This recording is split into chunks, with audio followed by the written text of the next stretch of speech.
तारा लाला नाम का एक अजीब सा गांव था। वही उसका नाम, वही उसकी पहचान। उस गांव में रहता था एक मछली जैसा इंसान, नाम था तारा लाला, जिसकी छोटी सी पूंछ थी, हाथ पंख जैसे थे और हरकतें बिल्कुल ही गड़बड़ झल्ली। उसका सबसे अच्छा दोस्त था टुंग टुंग सहूर। दोनों की जोड़ी गांव में मशहूर थी। तारा लाला को अपनी माँ की याद आ गई। उसने उदासी से कहा, मुझे माँ के पास जाना होगा। टुंग टुंग ने उसे किनारे तक छोड़ा।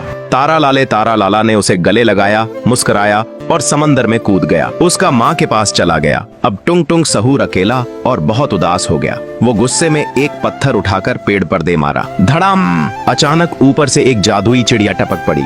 चिड़िया, अरे मुझे मत मारो, मैं तुम्हारी किस्मत चमका शक्ति हूँ, मुझे अपने साथ ले चलो। टुंग टुंग हैरान, बोलने वाली चिड़िया।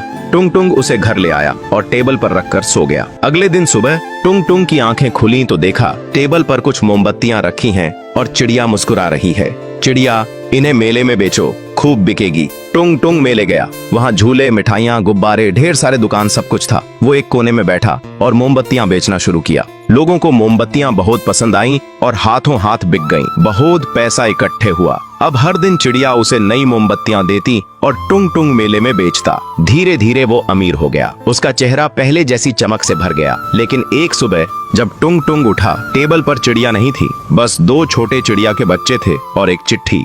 मैं अपने देश लौट रही हूँ, चिंकू और मिंकू का ध्यान रखना। टुंग टुंग सहूर कुछ नहीं बोल सका। वो बस चुपचाप सोफे पर बैठ गया, गोद में चिंकू मिंकू को लिए। चेहरे पर हल्की उदासी थी, मगर दिल में कहीं एक नई कहानी फिर से उगने लगी थी।